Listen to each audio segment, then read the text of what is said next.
Bonjour à tous. Je suis hyper ravi voilà, de vous avoir aujourd'hui pour la masterclass, donc les 6 étapes pour tirer tes enseignements de 2021 et être aligné et épanoui en 2022. Alors, pour ceux et celles qui ne me connaissent pas, moi, c'est Florian Moutsos, je suis coach énergétique. Alors, qu'est-ce que ça veut dire coach énergétique? C'est que je viens allier en fait donc le coaching, donc les techniques de coaching à l'énergétique. Et l'objectif, ça va être justement en fait de pouvoir travailler en fait sur l'ensemble des corps, que ce soit le corps physique, émotionnel, psychique et physique. Et donc justement, voilà, de pouvoir travailler sur l'ensemble de ces plans-là et donc de t'accompagner à développer ta confiance en toi pour réaliser tes rêves. Et je suis aussi le créateur donc, du podcast Singulier, Révéler sa vraie nature, où on retrouve en fait différents épisodes sur le développement personnel, les neurosciences et aussi en fait sur tout ce qui va être thérapie, accompagnement holistique.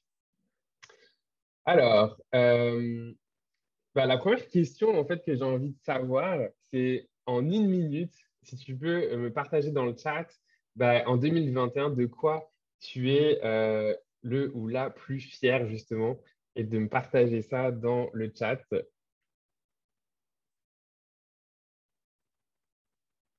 Donc c'est volontaire d'avoir 1 minute pour justement en fait se rendre compte de qu'est-ce qui vient spontanément.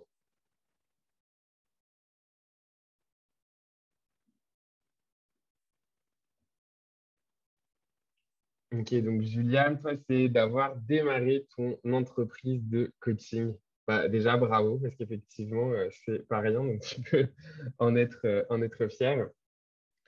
Donc, en fait, ce qui est intéressant ici, en fait, de n'avoir qu'une minute pour le faire, c'est que la plupart du temps, en fait, on va se rappeler uniquement, en fait, les dernières actions, en fait, qu'on aurait pu avoir dans l'année. Et l'objectif, justement, de ce que je vais vous présenter aujourd'hui, c'est de se poser et de prendre le temps, en fait, de vraiment regarder tout ce qu'on a pu faire dans l'année et non pas uniquement dans les derniers mois ou potentiellement même les dernières semaines. Parce que souvent, en fait, d'une part, il y a deux notions qui sont importantes à prendre en considération. La première, c'est que notre mémoire, en fait, va volontairement, pour des raisons de stockage, de mémoire, etc., nous faire rappeler uniquement les choses qui se sont passées finalement le plus récemment possible. Et l'autre chose aussi, c'est que de manière générale, on va avoir cette notion en fait de biais négatif qui va faire qu'en fait, on va se rappeler beaucoup plus facilement les éléments négatifs ou les éléments en fait qui nous auront vraiment marqués. Et donc les choses souvent positives ou les choses peut-être qui sont importantes mais qui nous ont moins marqué, finalement en fait on va moins s'en rendre compte, on va moins s'en rappeler. Donc, c'est pour ça que l'idée de cette masterclass, en fait, c'est justement donc de venir tirer ses apprentissages, de faire son bilan donc sur l'ensemble de l'année. Et donc, à quoi ça sert justement de tirer ses apprentissages et de faire son bilan? En fait, c'est ça déjà, encore une fois, donc de voir tout ce qu'on a fait sur l'année. Et donc, on va regarder ensemble les 6 étapes pour justement le faire, mais aussi de se rendre compte en fait de toutes les choses sur lesquelles on a travaillé, sur lesquelles on a réussi à se dépasser sur l'année. Et donc, ça sert à se dire, en fait, de regarder donc toute l'année parcourue et non pas les derniers mois, et donc de faire le bilan de tout ce qu'on a appris, toutes les difficultés auxquelles on est passé au travers. Et l'idée, c'est justement de venir, en fait, célébrer aussi toutes les choses qui sont importantes à célébrer. Alors, on va rentrer donc justement dans les 6 étapes donc pour tirer ces enseignements et donc réussir à être aligné et épanoui en 2022, puisque l'objectif, en fait, lorsqu'on fait son bilan, c'est pas uniquement de faire le bilan de l'année passée. Bien évidemment, c'est déjà l'objectif numéro un, mais l'objectif numéro deux, c'est se servir en fait de tout ce qui s'est passé sur l'année en cours, l'année qui se termine aujourd'hui, donc 2021, pour regarder en fait tout ce qui a marché, tout ce qui a moins bien marché et comment justement on peut faire en sorte d'améliorer 2022 et donc finalement d'être plus en alignement et être épanoui sur l'année suivante. Donc l'idée aussi, c'est en faisant cet exercice-là, ça nous permet aussi donc de vraiment tirer les enseignements, ok? Et donc être en capacité finalement de ne pas juste continuer l'année suivante comme l'année qui vient de se terminer, mais donc vraiment de regarder qu'est-ce qui doit être différent pour soi, de réfléchir aux objectifs qu'on a envie de faire et différemment des objectifs, c'est surtout, bah, voilà, c'est quoi nos projets, c'est quoi nos rêves en fait qu'on a envie de réaliser pour 2022. Donc, l'étape numéro 1 qui est vraiment hyper importante et pour les personnes justement qui sont là présentement ou les personnes qui vont écouter en replay, bah, finalement, en fait, la première étape, c'est de prendre rendez-vous avec soi-même. Ça paraît bête, mais c'est déjà là que ça commence. Donc, ça veut dire quoi prendre rendez-vous avec soi-même? C'est vraiment, en fait, ouvrir son agenda et puis se planifier. Donc, tu sais, tu peux écrire dans ton agenda rendez-vous avec moi-même et donc de se planifier une ou plusieurs heures. Alors, moi, en général, ce que je recommande, en fait, c'est vraiment de le faire en 2 temps. Pourquoi en 2 temps? Parce qu'en fait, vous allez voir qu'au niveau des différentes étapes sur lesquelles on va passer, qu'il va y avoir des étapes en fait qui vont être plus simples que d'autres et donc des étapes qui vont être plus énergivores que d'autres. Donc typiquement, en fait, tout ce qui va être au niveau de l'étape 1 et 1, 2 et 3, mais en fait, on peut les faire sur un même créneau. Moi, personnellement, en général, je le fais en 2, 3 heures. Donc, c'est pour ça que je mets une ou plusieurs heures, parce que ça dépend de chacun. On n'avance pas tous au même rythme. Moi, je sais que bah, ça me prend du temps. Et donc, j'aime bien le faire au moins en 2 heures. Donc, voilà, je me bloque un premier créneau de 2 heures. Et en général, je vais me planifier, en général, une semaine après, par exemple, un autre créneau de 2 heures pour avoir le temps, en fait, finalement, d'avoir processé sur mon premier créneau de 2 heures toutes les étapes qui me permettent de faire le bilan de mon année et un autre 2 heures qui va me permettre plutôt à planifier la nouvelle année, les objectifs, etc. Donc, c'est vraiment en fonction de chacun, en fonction de comment ça résonne en vous, de vous écouter, de planifier les choses comme c'est le plus pertinent pour vous. Moi, je fonctionne comme ça parce que je sais que si je fais tout en même temps, ben, en fait, ça me rend overwhelmed. Puis, en fait, la réalité, c'est que du coup, je vais donc procrastiner. Je ne vais pas vouloir le faire. Donc, c'est pour ça que c'est important de s'écouter. Et puis, si tu sens que tu procrastines, c'est de se poser la question, OK, pourquoi je procrastine? Est-ce que c'est parce que c'est trop gros? Et à ce moment, le découper. Donc, c'est vraiment ça que je recommande.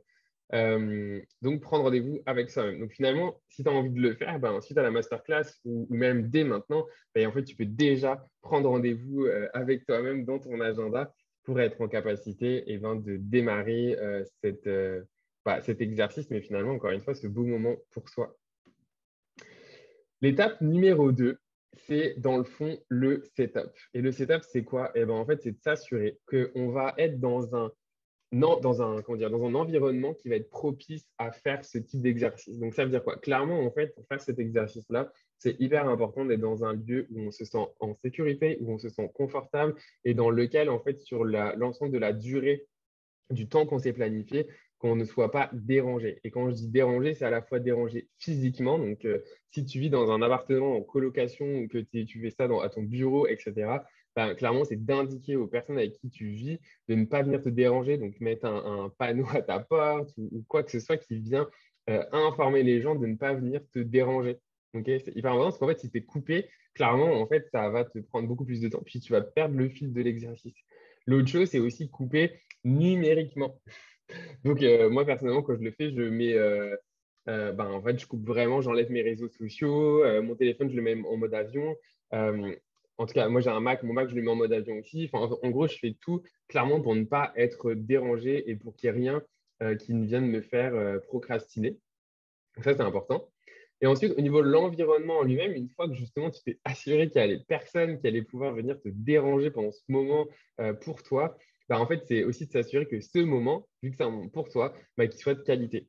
Et donc, pour que ce moment il soit de qualité, bah, en fait, moi, ce que je recommande souvent, c'est de mettre une musique qui t'a inspiré. Souvent, je me demande, bah, OK, c'est quoi la musique de mon année? Je ne sais pas si toi, tu as une musique de 2021, vraiment une musique qui particulièrement t'inspire l'année 2021.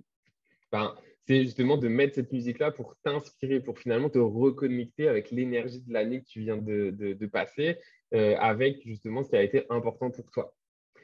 Euh, Aussi, c'est le moment, ben, je sais pas, moi, c'était plutôt café, thé, chocolat chaud, en tout cas, n'importe quoi qui te fait du bien, qui te fait plaisir. Ben, en fait, c'est aussi de préparer ta boisson préférée pour justement passer un bon moment, parce qu'encore une fois, c'est pas une chose à faire, en fait. C'est de faire quelque chose qui est là pour toi. Donc, c'est pas une chose juste à faire rapidement, juste pour cocher, mais c'est vraiment en fait un cadeau qu'on s'offre à soi. Donc, finalement, de le faire dans les meilleures conditions d'être un peu cosy. Et donc, pour l'étape suivante, en fait, c'est aussi d'avoir son agenda avec soi. Donc, l'agenda 2020 dans lequel tu as écrit tout ce que tu as fait sur l'année. Donc, tes rendez-vous, tes événements. Donc, si c'est un agenda numérique, ben, tu prends ton agenda numérique. Si c'est un agenda papier, tu prends ton agenda papier et tu te munis aussi d'un bloc-notes et d'un stylo pour pouvoir justement faire l'exercice. Alors, au travers ici, juste à savoir que suite à donc, la masterclass, tu vas recevoir en fait une fiche pratique avec toutes les informations que je suis en train de te partager là. Ils ne sont pas à l'écran parce que moi, je n'aime pas mettre plein de texte à l'écran, je trouve ça moche et c'est trop lourd. Mais tu vas recevoir donc toutes les informations dans la fiche. Puis si tu vois le replay, bah, et dans le fond, tu peux m'écrire directement pour me demander la fiche. Ça me fera bien plaisir de te la partager avec plaisir. Donc, moi, j'ai tendance à le faire par écrit. Pourquoi? Parce que moi, personnellement, le fait de le faire par écrit, ça me permet de beaucoup plus me projeter, de me poser, etc. Moi, je le fais, par exemple, dans un bloc-notes de ce format-là. Chacun après le fait bien évidemment comme il a envie de le faire. Et moi, j'aime bien ensuite y avoir accès pendant toute l'année, en fait, pouvoir retrouver mon bilan. Parce que des fois, en fait, on oublie et le fait d'y revenir, ça permet vraiment en fait de se nourrir de l'énergie de son bilan. Et donc, une fois qu'on a préparé donc, ce setup, tout ça, on va passer donc à l'étape numéro 3, qui est, et donc là, on rentre dans le vif, c'est clairement à prendre son calendrier donc, de cette année et commencer en fait par le mois de janvier, puis de revoir chaque mois un à un en listant ce dont tu es le plus fier. Et moi, en fait, la manière dont je le fais, je prends mon calendrier. Donc, moi, personnellement, je le fais sur Google Agenda. Parce que mon Google Agenda, c'est là où tout est écrit. En fait, c'est la Bible de mon année. C'est ça qui stocke tout et qui enregistre tous les événements. Et en fait, ce que je fais, c'est que je prends une page blanche et dans mon cahier, en fait, je le fais dans le fond sur 2 pages. Et en fait, je viens vraiment dessiner des carrés pour chaque mois. Et donc, je vais écrire janvier, février, mars, avril, etc. Et en fait, dans chacun des mois, je vais venir écrire dans la case les choses qui ont été les plus marquantes pour moi. Donc, j'ai écrit le plus fier, mais on pourrait aussi en comprendre le plus marquant. Parce que, en fait, ce qui est important dans le fait d'être fier, il ne faut pas oublier, c'est pas juste être fier parce que ça a été un truc hyper positif. Ça peut être aussi parce que tu es fier d'avoir réussi à dépasser une difficulté. Donc ça, c'est hyper important de le comprendre. C'est pas juste de faire un- comment dire, une liste en fait de juste ce dont tu es content, mais en fait vraiment de faire une liste en fait de toutes les choses qui ont été importantes pour toi et qui ont justement marqué ton mois. Euh, et donc en fait, c'est aussi les choses que tu peux écrire. Par exemple, c'est les actions que tu as entreprises. Ok, il y a des choses en fait que tu as forcément démarré qui ont permis en fait d'être là où tu es aujourd'hui, des choses particulières. Donc, c'est important de les écrire. Aussi, si tu as une vision en fait dans certains mois clairement de changement, tu sais, comme de changement de mentalité, de changement d'attitude, de changement de comportement. Par exemple, moi, dans mon cahier, en fait, je suis aussi, en fait, je fais des trackers pour suivre en fait des choses que j'ai commencé ou que je fais. Enfin, en fait, si tu vois, par exemple, je sais pas, tu as commencé le yoga, la méditation. Tiens, Juliane qui nous a dit qu'elle avait démarré son entreprise de coaching. En fait, vraiment de le noter au mois où ça a été pour vraiment en fait pouvoir avoir une visibilité de ça. L'autre chose qui est aussi intéressant en termes de gratitude, en fait, c'est aussi de noter potentiellement les cadeaux que tu as reçus ou les cadeaux aussi que tu as donnés. C'est hyper important parce que finalement, en fait, ça permet de se rendre compte que, en fait, c'est comme un élément de gratitude aussi de regarder en fait les cadeaux qu'on a pu recevoir, les cadeaux qu'on a pu offrir, mais aussi les choses, par exemple, qu'on a pu acquérir. Exemple, acquérir quelque chose, c'est pas forcément juste un bien matériel, mais ça peut être, OK, tu as pris une formation, par exemple, et les choses que tu as libérées. Donc, est-ce que, par exemple, je sais pas, tu as fait une Marie Kondo chez toi, tu as vraiment fait du minimalisme ou tu as libéré des choses qui étaient plus émotionnelles. Enfin, voilà. En fait, encore une fois, de venir faire une visibilité, en fait, de tout ça. Euh, donc voilà. Et en fait, l'idée, après avoir fait ça mois par mois, en fait, c'est vraiment donc, hop, de vraiment ensuite venir regarder aussi tes photos prises durant l'année. Alors moi, c'est quelque chose que j'ai commencé uniquement cette année, que j'ai ajouté, parce qu'en fait, souvent, on oublie des choses, sauf qu'on prend des photos. Hein. On est tous une génération aujourd'hui, enfin, globalement, hein, on a un appareil photo, on prend plein de photos. Et en fait, le fait de faire des photos, finalement, en fait, c'est comme si on avait un agenda dans dans notre téléphone. Et en fait, donc, le fait de pouvoir regarder ces photos, et en fait, on a tous maintenant, bah, voilà, on voit le mois, le jour où on a pris cette photo. Mais en fait, ça peut aussi beaucoup faciliter d'une certaine manière euh, bah, en fait, c'est ça, de s'en rappeler et aussi de se rappeler l'énergie en fait, du moment lorsqu'on a pris la photo. Donc voilà, ça c'est hyper intéressant, d'autant plus qu'en général, c'est rare qu'on prenne des photos pour des choses qui sont, comment dire, plus inconfortables. Donc les photos vont nous rappeler des moments peut-être plus positifs, etc., mais qu'on aurait tendance peut-être à oublier naturellement. Donc, en fait, c'est un moment qui est intéressant et qui peut aussi se faire à part, parce que ça peut aussi prendre du temps en fait, de regarder les photos. Des fois, on est un peu nostalgique, etc. Mais en même temps, le but, c'est pas de revivre tout et d'y passer 10 heures et de procrastiner après dans ses photos et se perdre dans son téléphone, mais juste en fait voilà, juste de regarder, parcourir un petit peu en fait son année, à quoi elle a ressemblé. Ça a été quoi les moments en fait que la vie, d'une certaine manière, t'a offert de vivre. Ensuite, l'étape numéro 5, c'est vraiment ici l'étape des listes. Donc, en fait, c'est vraiment en fait, de faire différentes listes. Pareil, tu peux utiliser ton bloc-notes, ton calepin. Et en fait, de pouvoir lister donc différentes choses. Par exemple, lister les façons dont tu as investi en ton bonheur cette année. Et donc, de pouvoir, donc d'abord, en fait, tu lises vraiment, OK, c'est quoi tout ce qui a fait que j'ai investi en mon bonheur cette année? Donc, est-ce que je sais pas, je suis allé marcher, j'ai médité, j'ai fait du yoga, je me suis acheté une formation, j'ai voyagé, j'ai fait du rangement, enfin bref, toutes les choses qui t'ont procuré du bonheur. Et ensuite, l'idée, une fois que tu as fait ça, c'est de venir entourer, entourer dans cette liste toutes les choses en fait que tu souhaites continuer sur 2022. Ensuite, c'est de pouvoir lister les 5 moments les plus joyeux de l'année 2021. Donc, quels ont été les 5 moments les plus joyeux en fait de ton année en 2021? Alors, n'oublie pas encore une fois, hein, tout ce que je dis là, tu vas retrouver tout dans la petite fiche que je vais t'envoyer, tout le détail. Euh, et donc aussi de faire une liste des choses qui te semblaient importantes en fait en début 2021 et qui ne le seront plus en 2022. Parce qu'encore une fois, on évolue, on change, on n'est plus les mêmes personnes et c'est important de se rendre compte de qu'est-ce qui était important pour nous et qu'est-ce qui ne l'est plus. Euh, aussi, ouais, c'est ça, les 3 plus grands challenges que tu as relevés en 2021. Donc, de lister vraiment, c'est quoi les 3 plus grands challenges en fait, que tu as réussi à relever en 2021.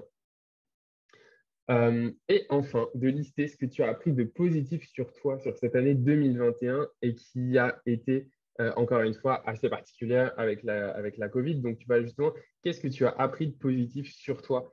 Ça a été quoi les éléments qui t'ont permis d'être résilient et de rester, euh, en tout cas, voilà, positif, etc.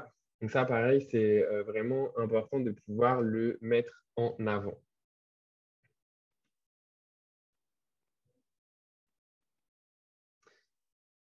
Euh, donc, ensuite, on va avoir, et j'ai oublié une petite chose, voilà, en fait, avant de passer à l'étape suivante, ça va être une fois qu'on va avoir écrit toutes ces listes, ça va être justement, en fait, de regarder, de prendre un peu de hauteur, en fait, et de jeter un œil sur l'année, ok, qui vient de s'écouler, et de réfléchir à ce qui n'a pas fonctionné comme tu le souhaitais ou comme tu l'espérais. En gros, c'est qu'est-ce que tu en as appris?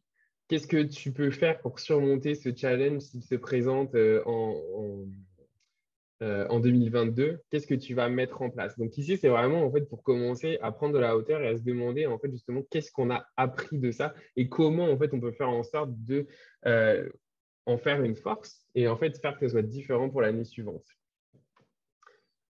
Et ce qui est vraiment important, c'est quand tu fais cet exercice, de vraiment de le faire dans la bienveillance envers toi-même. Le but, tu sais, c'est pas de se juger, de se taper dessus. Non, en fait, de toute façon, ce qui est fait, mais c'est juste de se rendre compte, OK, comment en fait on peut se servir de ce qui s'est passé, de la situation, de l'expérience pour la transformer et en faire quelque chose donc de constructif et de positif pour l'année suivante. Euh, et donc, en fait, le plus important ici, c'est vraiment en fait, de se concentrer sur le pourquoi, mais seulement de prendre conscience que ben, en fait, la vie, c'est une expérience et qu'on est là pour faire l'expérience de cette vie et donc d'apprendre des choses. Donc, ça, c'est vraiment importante et donc aussi de considérer les attentes non réalisées, les circonstances imprévues, les défis que tu as rencontrés, les cadeaux donnés, les cadeaux reçus, ceux prévus et ceux non prévus ni attendus. Donc en fait, c'est vraiment ici l'objectif de prendre une, ouais, c'est ça, un peu une méta-view et de vraiment essayer de considérer tout l'ensemble. Si tu as des questions, n'hésite pas à me les mettre dans le chat aussi. On n'est pas obligé d'attendre la fin.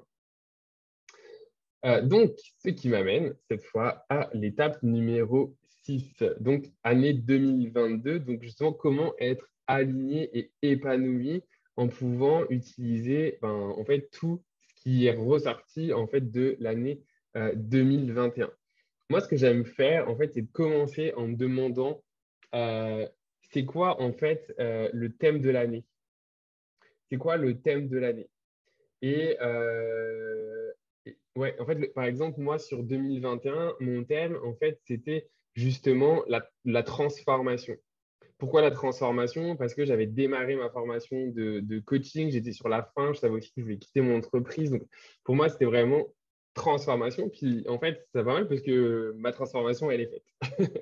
Donc, le thème, il est là justement pour te suivre pendant l'année. Donc, il est important, en fait, qu'il résonne et en fait, de s'y reconnecter pendant l'année. Par exemple, moi, le thème pour 2022, je veux que ça soit, le thème, c'est la consolidation. Pourquoi? Parce que je me suis transformé, mais maintenant, je veux consolider en fait justement tout ce que j'ai transformé. Et donc, je veux vraiment que le thème de mon année, que tout ce que, à chaque fois que je veux faire quelque chose pour moi, ben, que je le passe au travers du filtre de est-ce que ça va me permettre de consolider en fait tout ce que j'ai appris maintenant. Si ça me permet pas de consolider tout ce qui est là, en fait, je vais considérer que donc je vais inconsciemment essayer de me saboter parce que la réalité, c'est qu'on va pas pouvoir tout faire. Donc, c'est important de rester aligné sur qu'est-ce qui est important pour soi et donc qu'est-ce qu'on a déterminé qui est important pour soi au moment où on l'a défini. Ce qui ne veut pas dire qu'on s'entend, on est des êtres vivants, on peut évoluer, changer. Donc, il pourrait toujours être le moment de se challenger, de se demander si c'est toujours d'actualité, peut-être dans 6 mois. Mais encore une fois, le but étant ici de vraiment, si on se projette assez long terme, en général, le thème, il va vraiment nous suivre sur l'année. En tout cas, moi, ça fait au moins 5 ans maintenant que je le fais. Et en général, à chaque fois, le thème m'a vraiment suivi pendant l'année. Et même si la réalité, c'est que tu as atteint ton thème, c'est-à-dire genre, OK, c'est mon check, je me suis transformé, la transformation, par exemple, c'est un processus sans fin, en fait. Donc, la réalité, c'est que ça va continuer. Mais ça peut être aussi pour certaines personnes, par exemple, le fait de... euh, ça peut être aussi une citation. En fait, si justement une citation te parle plus et une citation peut représenter pour toi ton thème de l'année, en fait, vas-y avec une citation. Encore une fois, le but, c'est juste que ça te parle et que tu aies une vision globale en fait, de qu'est-ce que tu as envie d'atteindre sur cette nouvelle année. Euh, Ensuite, on retombe dans les listes, mais par rapport à ce thème, l'idée, c'est justement de pouvoir lister les choses que tu souhaites faire sortir de ta vie dans les 5 prochaines années. Et en fait, ici, l'idée, c'est vraiment de le faire étape par étape. Ok. C'est-à-dire, en gros, c'est quoi les premières actions que tu peux mettre en place en 2022 pour avancer avec cette liste. Euh, et donc, en fait, justement, c'est potentiellement de faire sortir les choses de ta vie en fait, qui ne te servent plus, qui ne, justement, en fait, ne te permettent pas de pouvoir passer le temps nécessaire, l'énergie nécessaire sur qu'est-ce que tu as envie de faire, en fait. Et donc, en fait, ça, c'est vraiment important de se rendre compte, justement, de ce qu'on a besoin d'enlever, parce que tu verras bien que si on enlève, ensuite, c'est pouvoir ajouter des choses, mais en fait, pas donc ajouter, mais remplacer. Sinon, ensuite, on n'y arrive pas, on a trop de choses à gérer. Euh, Ce qui est important aussi à se poser, c'est finalement en 2022, comment tu vas pouvoir entretenir la relation avec toi-même. Et aussi, quelles sont les autres relations que tu vas entretenir et comment. Donc là, c'est vraiment de se mettre au centre de soi et de se demander, ben, OK, en fait, comment je vais entretenir ma relation avec soi-même. Et donc, justement, là-dedans, pourquoi on se pose cette question? Parce qu'en fait, si on veut être aligné et épanoui, ben, en fait, il faut se poser cette question de comment on continue à développer notre relation à nous, parce que c'est la relation à nous qui nous permet en fait, de savoir qu'on est aligné et qu'à un moment donné, la réalité, c'est que l'alignement, c'est pas un check. C'est pas genre, OK, je suis aligné, génial, genre, c'est fait, plus rien à faire. Non. L'alignement, c'est comme un chemin de montagne. OK? Mettons que tu suis le chemin, mais à un moment donné, en fait, le chemin, il va à droite. OK? Puis en fait, si toi, tu n'es pas conscient de ton corps et si tu vis pas dans le moment présent, ton alignement, ton épanouissement, ton chemin de vie, tout ce que tu veux, comment tu veux l'appeler, si lui, il tourne à droite et que toi, tu n'es pas là, tu vas pogner le champ. C'est-à-dire que toi, tu vas continuer tout droit, mais de tout droit, il n'y a pas de chemin, en fait. C'est le champ, ok? C'est les herbes, etc. Et donc, à un moment donné, peut-être que tu vas la reprendre la route. Mais si tu restes aligné, si tu restes à l'écoute de toi et que tu entretiens la relation avec toi-même, en fait, tu seras assez connecté avec toi-même, avec ton intuition, pour sentir que le chemin, il tourne à droite. Et donc, tourner avec le chemin et t'éviter des détours inutiles qui sont souvent, en général, euh, en général, c'est plutôt difficile, il y a un peu de souffrance parce que ben, la vie, en général, elle veut t'aider à rester sur le chemin. Donc voilà, c'est un peu ça l'idée. Après, c'est correct, hein, j'ai déjà pogné le champ aussi, puis je suis toujours là, on se parle, et puis c'est plutôt aligné encore avec moi. Donc des fois, c'est important de pogner le champ pour se ramener justement dans qui on est. Mais encore une fois, bah, si on évite, finalement, on arrive plus rapidement à atteindre notre objectif, puis du coup, à que ce soit plutôt facile. Donc, en tout cas, je ne sais pas si ça te parle, mais c'est ça l'idée. Et ensuite, ce qui est intéressant, bah là, c'est vraiment de dire, OK, bah, pour cette nouvelle année, pour 2022, c'est quoi les projets et les envies que j'ai? Et donc, vraiment, d'en faire la liste. Et je te recommande vraiment d'en faire la liste sans blocage. Là. C'est pas de se dire, oh, attends, est-ce que j'ai de l'argent? Est-ce que je peux? Non, non. Part du principe que tout est possible. Puis en fait, c'est vraiment la liste de, OK, si tout était en ta disposition, si tu avais tout ce que tu avais besoin, qu'est-ce que tu as envie de mener comme projet? Quelles sont tes envies pour 2022? Moi, j'adore faire cet exercice. C'est clair que souvent, c'est compliqué parce qu'en fait, on filtre au travers, ah ben non, mais je peux pas. Non, non. Tu sais, limite, même avant de faire ça, ça peut même être, comment dire, un moment dédié même de le faire. Donc, de peut-être faire une petite méditation avant, quelque chose comme ça pour vraiment s'ouvrir et se laisser le champ des possibles. Et ensuite, l'idée, c'est de venir, en fait, trier par pardon, par différentes catégories en fait, qui composent ta liste. Est-ce qu'il y a des choses, ok, ça c'est plutôt du professionnel. Est-ce que ça c'est plutôt des relations amoureuses, familiales, loisirs, voyages, développement personnel, finances, enfin, en fait, de vraiment en fait, commencer à voir est-ce qu'il y a des catégories en fait, qui se dessinent. Et ensuite, le fait de le faire des catégories, ça va te permettre en fait ensuite de pouvoir choisir un objectif par catégorie et donc de définir ensuite une action que tu vas mettre en place sur les 3 premiers mois de l'année 2021. Parce que l'objectif de ça, en fait, clairement, c'est de pouvoir euh, avancer en fait vers ton objectif. Et donc, en fait, si on ne se demande pas quels sont nos objectifs, bah, en fait, la réalité, c'est qu'il ne va se passer grand-chose. Tu le sais, mais que tu ne les mets pas en place, il ne se passe rien. Donc là, l'idée, c'est justement ensuite d'aller vraiment jusqu'à, OK, qu'est-ce que je peux mettre en place? Euh, Ouais, c'est ça. Et ensuite, donc, ce qui est hyper intéressant et en général assez créatif, c'est de se dire, OK, maintenant, de faire une liste de ce qui pourrait t'empêcher de mettre en place ces actions. Et c'est là que c'est intéressant parce qu'en général, on est assez créatif, on trouve toutes les choses qui pourraient nous en empêcher. Et tu vas t'en douter ou peut-être tu le vois venir. L'idée ensuite, c'est qu'une fois que tu as défini tout ce qui pourrait t'empêcher de mettre en place ces actions, ben, en fait, c'est d'être créatif. Puis en fait, c'est de dire pour chaque obstacle potentiel, de noter une solution qui t'aidera à surmonter cet obstacle-là. Et ça, c'est hyper intéressant. Parce qu'on se rend compte à quel point finalement on commence à voir en fait, tout ce qui pourrait nous en empêcher. Et ensuite, de se rendre compte en fait, qu'on peut être hyper créatif et en fait, trouver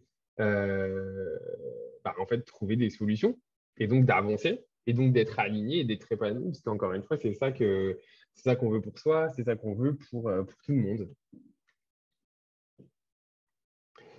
Donc, j'espère que ça va, que ça fait. C'est sûr que c'est beaucoup d'informations. Encore une fois, c'est pour ça que tu vas recevoir d'ici demain une petite fiche récap, synthèse de toutes les informations, le replay aussi pour réécouter pour les personnes qui sont là. Si tu écoutes le replay en ligne, et ben, en fait, envoie-moi un petit mail, comme ça je pourrais t'envoyer en fait la fiche synthèse si ça t'intéresse. Donc là, si je fais le petit récap des 6 étapes, on prend rendez-vous avec soi dans son agenda, ok, que ce soit une ou plusieurs heures, sur plusieurs jours, etc. On organise son setup. Donc, le setup, encore une fois, c'est son environnement physique, mais aussi numérique, de s'assurer de ne pas être dérangé, d'être dans de bonnes conditions pour justement faire cet exercice introspectif. Ensuite, de pouvoir parcourir son calendrier sur 2021 pour pouvoir remarquer un petit peu tous les moments marquants de l'année, de pouvoir lister toutes les choses en fait qui sont passées mois par mois, parcourir les photos sur 2021 pour regarder un petit peu ok, s'il n'y a pas des choses qu'on n'avait pas dans son agenda qui sont importantes et qu'on a envie justement de marquer, d'écrire, de se rappeler. Ensuite, il y a l'étape des listes. Ok, donc, il y a plein de listes que j'ai citées. Et à la fin, l'année 2022, là, c'est vraiment de se demander c'est quoi son thème, sa citation de l'année. Ensuite, de se demander toutes les choses qu'on a envie de faire des catégories et de finalement, en fait, un peu mettre en place un plan d'action, de se demander qu'est-ce qui peut nous en empêcher et de terminer par être créatif et de se dire, bah, OK, pour chaque chose qui pourrait nous empêcher, ben, en fait, comment justement je peux passer au travers de tout ça. Donc, voilà. J'espère que ça a été intéressant, que ça t'a permis justement en fait de te projeter, que ça te donne envie justement de prendre ce temps pour toi. Et si justement en fait ça t'intéresse d'aller plus loin, de discuter en fait de tes rêves, de tes objectifs et de tout ce qui est là pour toi, ben, en fait, moi je te propose de réserver un café virtuel avec moi pour justement qu'on puisse jaser, que tu puisses me présenter un petit peu tes rêves, tes objectifs, même si tu as des questions suite à cette masterclass, ça me fera plaisir de prendre le temps. Et voilà, ça permettra un peu de regarder ensemble. Et pourquoi pas, même si tu souhaites être coaché ou besoin d'aide pour mettre en place, ben, ça me fera bien plaisir de t'accompagner.